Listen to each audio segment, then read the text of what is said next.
तो कहानी की शुरुआत होती है ब्रायन के एक मुस्कुराते चेहरे से, जो कि मिल रिवर नाम के एक छोटे से शहर में रहती थी। ब्रायन यहाँ अपने ड्रेस को लेकर थोड़ी कंफ्यूज थी, पर फिर भी वो तैयार होकर नीचे फ्लोर में पहुँचती है और वो कुछ डेकोरेटिव कपड़े को सीती है, क्योंकि वो उन कपड़ों को कुरियर लगाने वाली थी। ब्रायन कार से शहर की ओर निकलती है और रास्ते में उसे एक लड़का मिलता है जिसे ब्रायन पसंद करती थी, पर वो लड़का उसे भाव नहीं देता और अब ब्रायन उस पैकेट को कुरियर में देकर अपने माँ के कब्र के पास पहुंचती है, जिनकी कुछ सालों पहले मौत हो गई थी। और वहां से निकलने के बाद ब्रायन मॉडी के पेरेंट्स को भी देखती है, जो कि अपनी जिंदगी के आखिरी पड़ाव में एक दूसरे के साथ थे। और ब्रायन घर वापस आकर मॉडी को एक चिट्ठी भी लिखती है, जिसमें ब्रायन ने मॉडी को उस ड्रेस को ट्राई करने के लिए भी कहती है और साथ ही साथ उससे माफी भी मांगती है 10 साल पहले घटे एक भयानक हादसे को लेकर। पर इतने में ही वहाँ ब्रायन के लिए कुरियर आता है, जिसमें वो शहर के छोटे छोटे मॉडल्स को इकट्ठा करती थी। और ब्रायन अपने छोटे से घर में बहुत ही खुश थी, पर शायद उसे अंदाजा नहीं था कि बहुत ही जल्द उसकी खुशियों को नजर लगने वाली है। और अब ब्रायन की नींद अचानक से एक आहट से खुलती है और ब्रायन निचले फ्लोर में चेक करने के लिए उतरती है कि तभी उसे एलियन के पैर नजर आते हैं। और ब्रायन फौरन ही उससे बचने के लिए अपने जूतों को उतारकर अपने कमरे में चली जाती है, पर वो एलियन उसके पीछे पीछे उसके बेडरूम तक भी आ चुका था। और अब ब्रायन बहुत ही घबरा चुकी थी और वो उस एलियन से बचने के लिए बेड के नीचे छुप जाती है। और हमें उस एलियन के पैरों को दिखाया जाता है, जो कि बहुत ही डरावने थे। और अब वो एलियन कुछ अजीब सी आवाजें लगाता है और खिड़की से नीचे चला जाता है। और अब ब्रायन बिना देरी किए फौरन ही घर के दरवाजे को बंद करती है और मदद के लिए 911 को कॉल करती है। पर तभी घर की लाइटें अचानक से जलने लगती हैं और टीवी भी खुद ब खुद शुरू हो जाता है और हम वहाँ एक और एलियन को देखते हैं। ब्रायन उस एलियन से बचते हुए फ्रिज के पीछे छुप जाती है, पर वो एलियन उसे देख लेता है और उसे मारने के लिए उसकी ओर बढ़ता है। पर ब्रायन हिम्मत दिखाती है, पर वो एलियन अपनी शक्तियों का इस्तेमाल करके उसे पकड़ ही लेता है। पर तभी और अब ब्रायन बहुत ही सदमे में थी और उसे समझ में नहीं आ रहा था कि वो आगे क्या करे, क्योंकि उसने अभी अभी एक एलियन को मारा था। पर ये तो उसके तकलीफों की बस शुरुआत थी।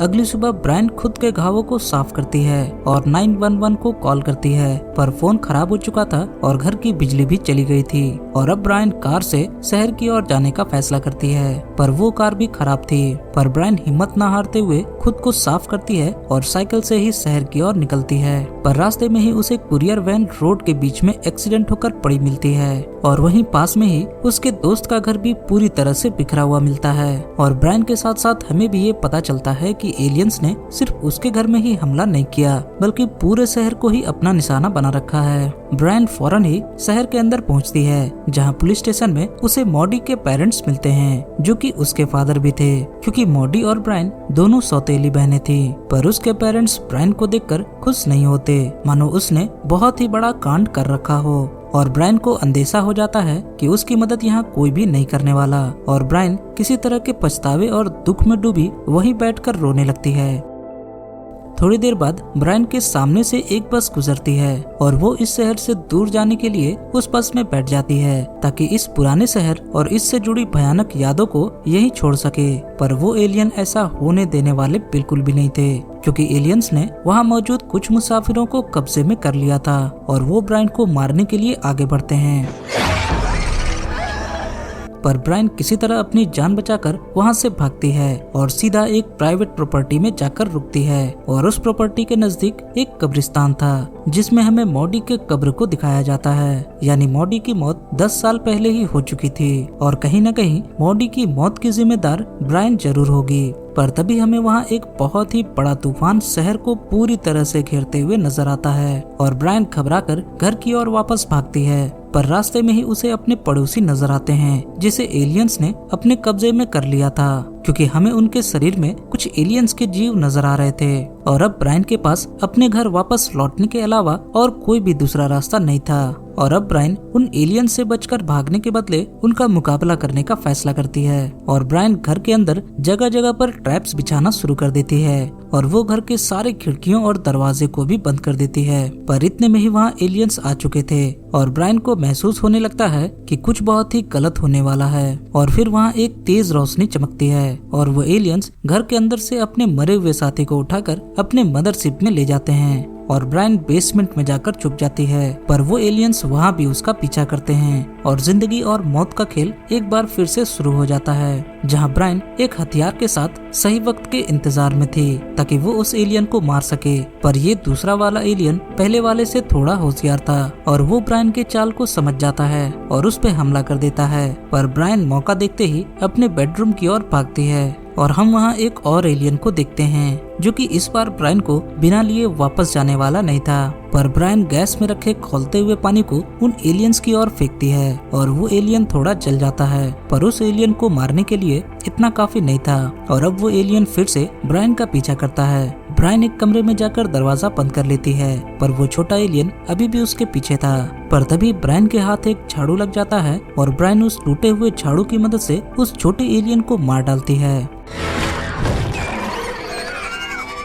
और अब घबराई हुई ब्रायन घर से बाहर निकलती है पर मुसीबत अभी टली नहीं थी और वो अपने सामने एक बहुत ही बड़े एलियन को देखती है जो कि उन पुराने वालों से अलग था और बड़ा भी। और इससे पहले ब्रायन वहाँ से भाग पाती उसका एक पड़ोसी वहाँ आ जाता है और उसे पकड़ लेता है और अब वो बड़ा एलियन अपने मदरशिप की ओर एक इशारा करता है ब्रायन को अपनी शिप में उठा लेने के लिए। पर ऐन मौके पर ब्रायन पड़ोसी के कैद से छूट जाती है और उस मदरशिप में उठाए जाने से भी बच जाती है। पर अब वो बड़ा एलियन अभी भी ब्रायन के पीछे था और ब्रायन भागते हुए अपने कार की ओर बढ़ती है और वो बड़ा सा एलियन उसे पकड़ने के चक्कर में उसके कार में फंस जाता है और ब्रायन मौका देखते ही कार से लीक हो रहे पेट्रोल में आग लगा देती है।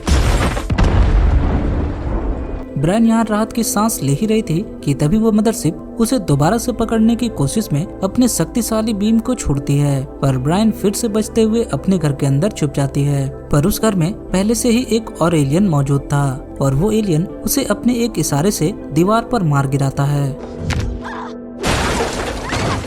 और ब्रायन वहाँ से बचकर भागने की कोशिश में थी। पर तभी मदरशिप से आ रही वो बीम्स इस बार उसे पकड़ लेती है और अब ब्रायन अपने मौत के इंतजार में थी और अब वो एलियन अजीब सी ध्वनि तरंगे निकालते हुए अपने गले से एक जीव को बाहर निकालता है जो कि ब्रायन के मुंह से अंदर चली जाती है। और तभी ब्रायन जोरों से चीखते हुए अपने बिस्तर से नीचे गिर जाती है और ब्रायन यहाँ थोड़ी राहत की सांस लेती है क्योंकि उसने अभी जो भी महसूस किया था वो बस एक सपना था। और वो अपने कमरे से नीचे आती है और तभी उसे मॉडी नजर आती है जो कि उसकी ओर आती है और ब्रायन उसे देखकर इस मूवी की पहली और आखिरी शब्द को कहती है।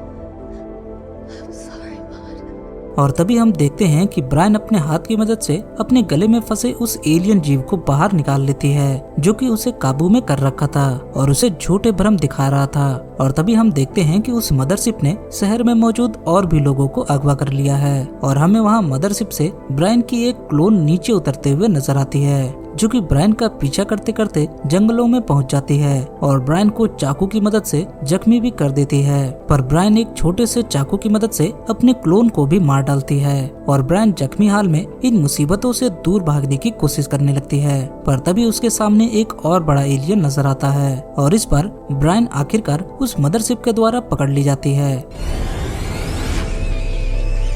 और अब ब्रायन की आंखें उस मदरशिप के अंदर खुलती है और वहाँ मौजूद कुछ और एलियंस उसे घूरना शुरू कर देते हैं और वो एलियंस ब्रायन के माथे को छूते हैं और हमें उसकी कुछ पुरानी यादें नजर आने लगती है जहाँ उसकी मदर अपने दोनों बच्चों के साथ खेल रही थी, जहाँ दोनों बहनों के अलावा सब कुछ थम चुका था।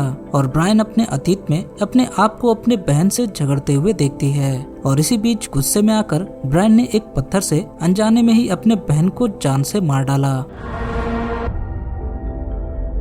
और अब उस हादसे के बाद ब्रायन अंदर से बहुत ही टूट चुकी थी और अपनी बहन को याद करके वो उसे खत लिखती थी जिसमें वो उससे बार बार माफी मांगती थी क्योंकि ब्रायन के पास मॉडी से माफी मांगने का बस यही एक तरीका था।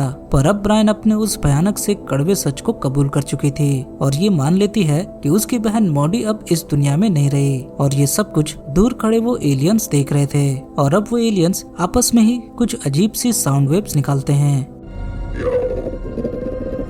और तभी हम देखते हैं कि वो एलियंस अब ब्रायन को वापस से धरती में छोड़कर जा चुके थे और ब्रायन जख्मी हाल में उसी जगह पर पड़ी थी जहाँ से उसे अगवा किया गया था। और अब ब्रायन की आंखें जैसे ही खुलती है तो वो देखती है कि एलियंस की शिप वापस अपनी दुनिया में जाने लगी थी और शायद अब उन एलियंस को जो चाहिए था वो मिल गया था। और अब हम अगले सीन में वापस से ब्रायन को देखते हैं जो कि बहुत ही खुश थे, मानो उसके मन से एक बहुत ही बड़ा बोझ उतर गया हो। और अब ब्रायन की एक प्यारी सी मुस्कुराहट के साथ ये मूवी यहाँ खत्म हो जाती है। दोस्तों, आपके अनुसार उन एलियंस को आखिर में क्या मिला जो वो ब्रायन को जिंदा छोड़कर चले गए? कमेंट में जरूर बताएं ताकि हम इंटरेस्टिंग कमेंट को अपनी अगली वीडियो में शामिल कर सकें। और मैं शुक्रिया अदा करना चाहूँगा हमारे एक व्यूअर का उनके प्यार से कमेंट के लिए हमारी पिछले वीडियो पर। मैं मिलूंगा आपसे अगली वीडियो में, तब तक के लिए बाय बाय।